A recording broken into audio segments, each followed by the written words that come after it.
Di samping kolam ikan berbentuk segitiga, kolam ikannya, dibangun jalan berbentuk L dengan panjang 3 meter dan lebar X. Ini jalannya berbentuk L. Panjangnya 3 meter, lebarnya X.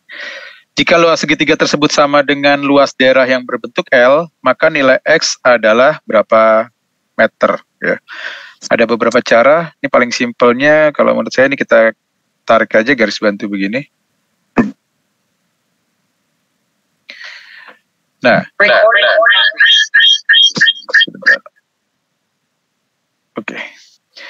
Kan panjang dari sini ke sini 3, ini 3, kemudian ini X. Berarti dari sini ke sini itu panjangnya adalah 3 min X ya. Ya, ini juga 3 min X, ini juga 3 min X. Jadi gini, luas segitiga tersebut sama dengan luas daerah yang berbentuk L. Luas segitiganya itu tinggal setengah dikali alas kali tinggi gitu ya. 3 min X dikali 3 min X atau 3 min X kuadrat. Sama dengan luas dari daerah berbentuk L. Nah, kita hitungnya gini aja. Yang berbentuk L ini didapat dari persegi yang gede, yaitu luasnya 3 kuadrat, dikurangin dengan bagian yang ini, yang dipotong ini. Jadi 3 min X kuadrat. Nah, di sini ada 3 min X kuadrat. Kita pindah ke kiri ya. Jadi setengah, anggap aja ini kotak. Setengah kotak ditambah 1 kotak, jadinya 3/2 kotak. Kotaknya kita isi dengan 3 min X kuadrat. Sama dengan 3 kuadrat itu 9. Jadi kita dapat 3 min X dikuadratin sama dengan 9 dibagi 3 itu 2. 9 dibagi 3 itu 3, dikali 2 hasilnya 6. 3 min X itu pasti positif ya, karena X-nya lebih kecil dari 3 nih, pendek kelihatan dari sini. Jadi kita ambil, dia hasilnya akar 6. Ambil positifnya. Dapat 3, atau min X-nya pindah ke kanan jadi X, 3, akar 6 pindah ke kiri jadi minus akar 6. Ini dia nilai X-nya. Nomor 2, A bergerak mendekati B yang berjarak 55 km dengan kecepatan 5 km per jam. 1 jam kemudian, B bergerak menuju A dengan kecepatan X km per jam. Dengan X-nya itu dalam waktu dalam jam. Ketika B berangkat sampai bertemu A. Grafik yang menyatakan hubungan antara waktu T yang dibutuhkan A bertemu B dengan jarak S ya, dan B adalah, jadi grafik jarak A sama B ya. Pertama jaraknya 55, kemudian dia akan terus mendekat sampai akhirnya jaraknya 0. Berarti pas lagi jaraknya 0 ini, titik-titik ini adalah titik di mana A sama B-nya ketemu. Oke, 1 jam pertama. Atau T start dari awal sampai 1. Maka fungsi jaraknya itu sama dengan awalnya jaraknya 55. Kemudian setelah berjalan, kan jaraknya berkurang ya. Berkurangnya itu sesuai dengan jarak yang ditempuh oleh A. Karena di sini kecepatannya si A itu konstan 5 km per jam, jadi kita kurangi dengan 5X. Ini adalah garis yang titik potong dengan sumbu Y. Grafik yang titik potong dengan sumbu Y-nya 0,55, kemudian gradiennya menurun dengan kemiringan min 5. Kebetulan di seluruh jawaban bentuknya betul semua nih. Oke, sekarang yang kedua nih agak repotnya. Untuk T yang lebih besar sama dengan 1. Ini. Maka jaraknya, awalnya pas lagi 1 kan jaraknya dia kan 55 dikurang 5 kali 1 ya, atau 50 nih, pas lagi start di T sama dengan 1. Lalu jaraknya berkurang. Nah, kalau pas lagi 0 sampai 1 itu yang menjadi pengurang jaraknya hanya pergerakan si A, pas lagi besar dari 1 ya, mulai dari 1, ini B juga berangkat nih, bergerak juga. Jadi pengurangnya ada 2, ada si A sama si B. Untuk si A, dia konstan, 5 kali X, tapi ini startnya dari 1 ya, X-nya ya, berarti kita buat di sini X sama dengan X min 1 gini.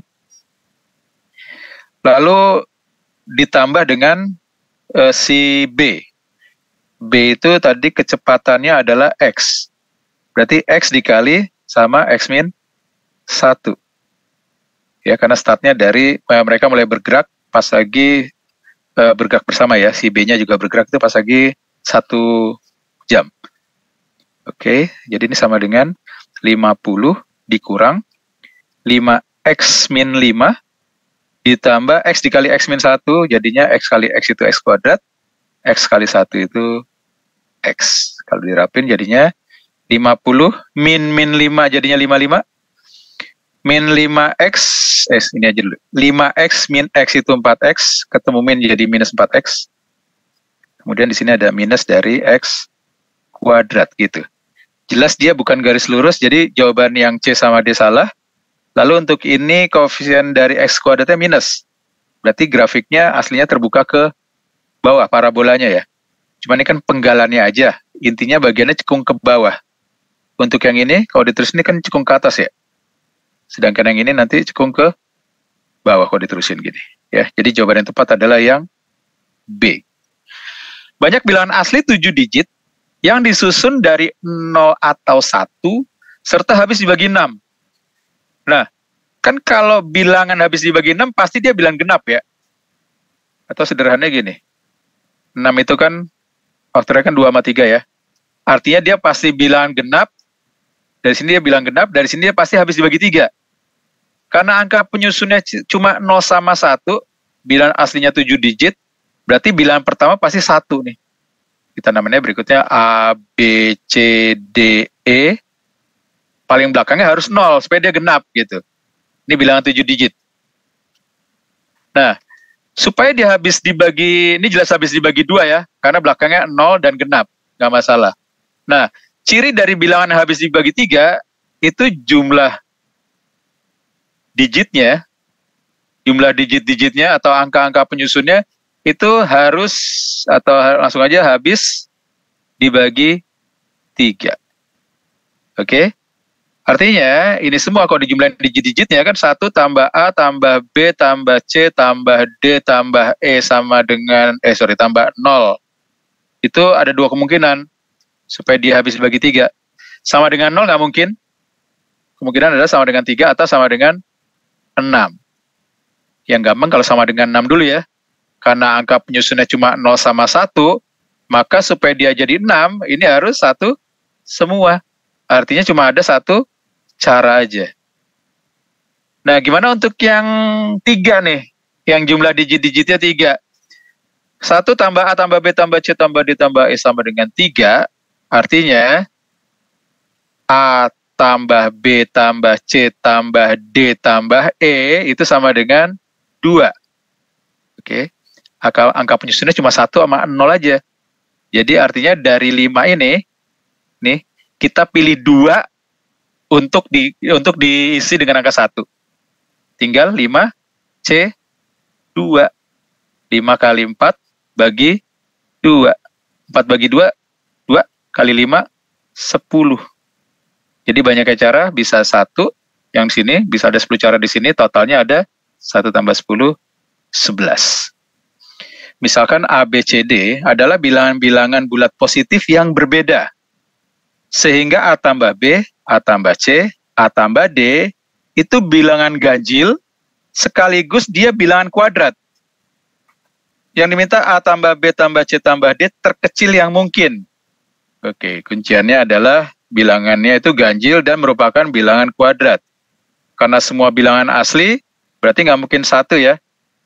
Kita buat aja A tambah B-nya itu sama dengan bilangan kuadrat ganjil. Sesudah 1 itu 3 kuadrat atau 9. Kemudian 5 kuadrat.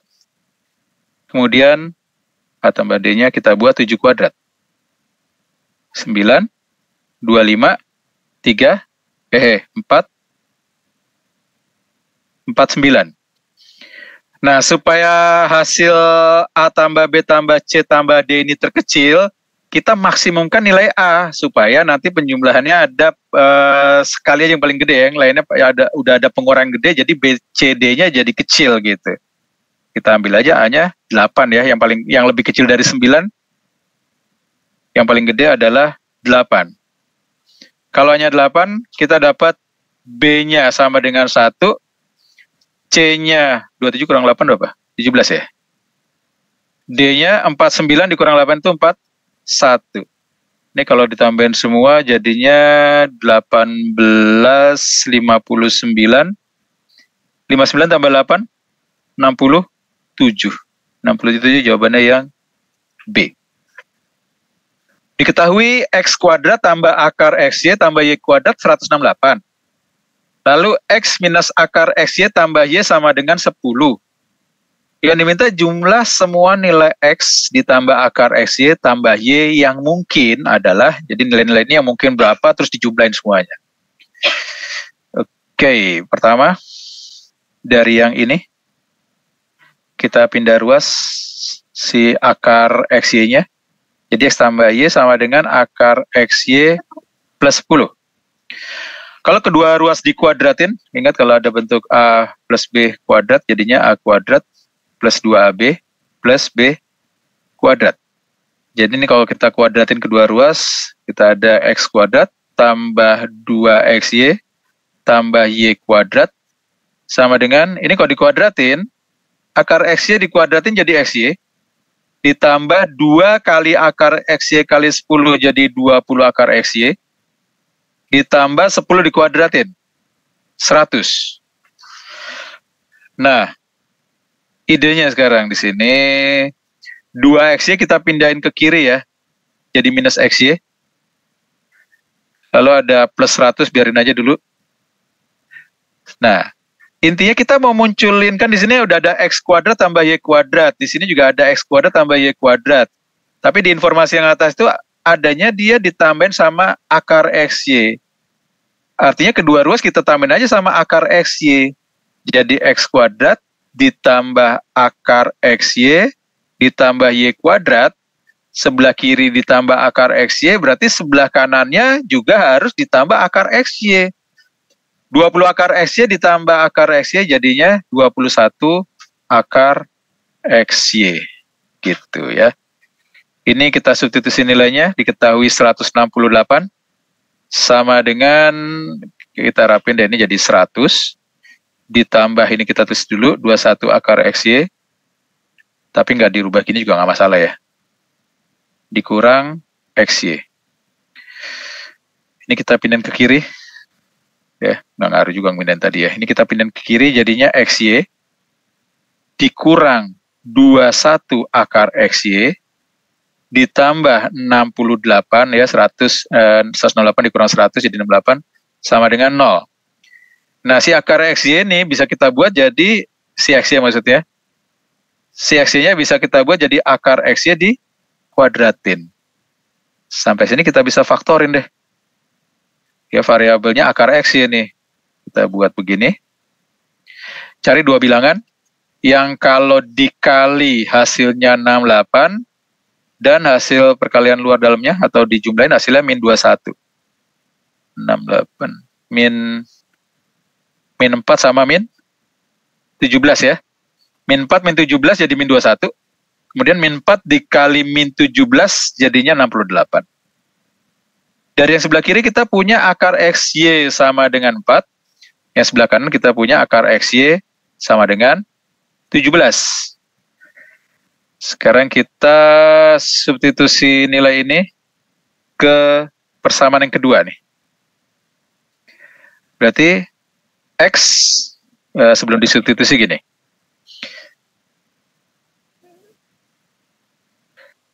Yang diketahui adalah yang bisa kita substitusi ke sini itu bentuk yang ini atau yang diketahui yang ini. Kemudian kita mau hubungin ke bentuk X tambah akar XY tambah Y. Nah, kita buat aja bentuk ini. Yang kedua ruasnya kita tambahin dengan 2 akar XY.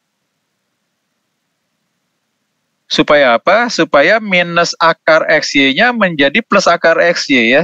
Ini modifikasinya begini. Jadi ruas kiri hasilnya X ditambah akar XY ditambah Y.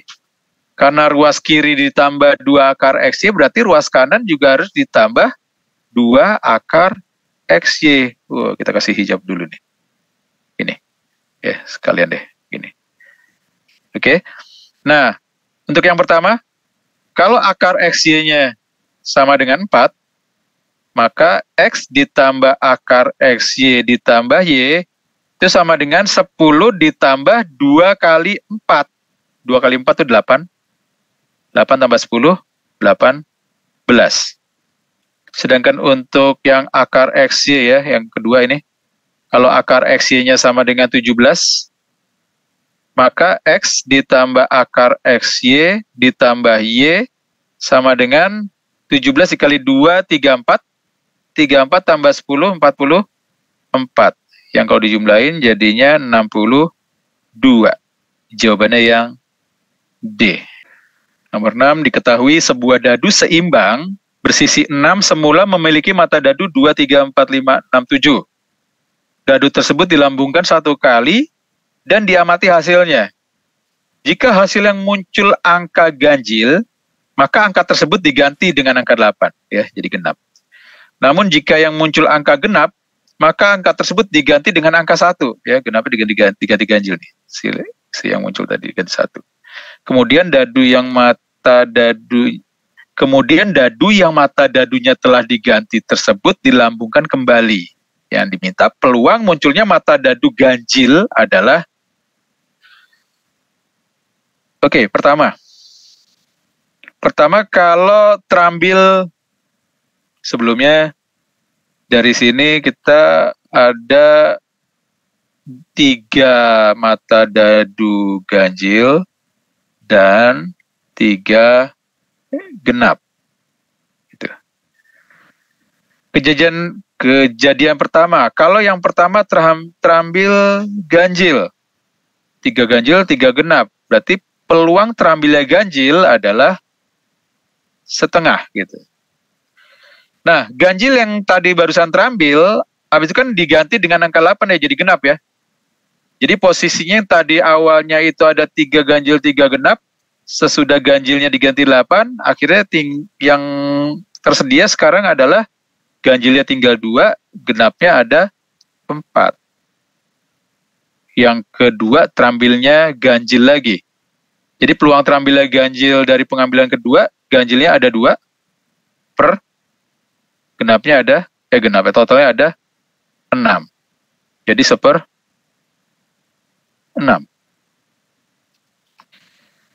Sekarang kalau yang pertama terambil genap, peluang terambilnya genap adalah tipisan. Adalah 1/2 juga, ya, 3/6, jadi 1/2 dikali genap yang terambil dijadiin ganjil, jadi sekarang ada 4 ganjil dan 2 genap. Dari sini diambil lagi 1. Peluang terambilnya ganjil berarti ganjil ada 4, genapnya totalnya seluruhnya ada 6. Jadi sama dengan berapa nih? 2/6. Dari kejadian pertama ada 1/6, kejadian kedua 2/6, kita hubungnya atau ya. Jadi peluang seluruhnya adalah kita tambahin 1/6 tambah 2/6, 3/6.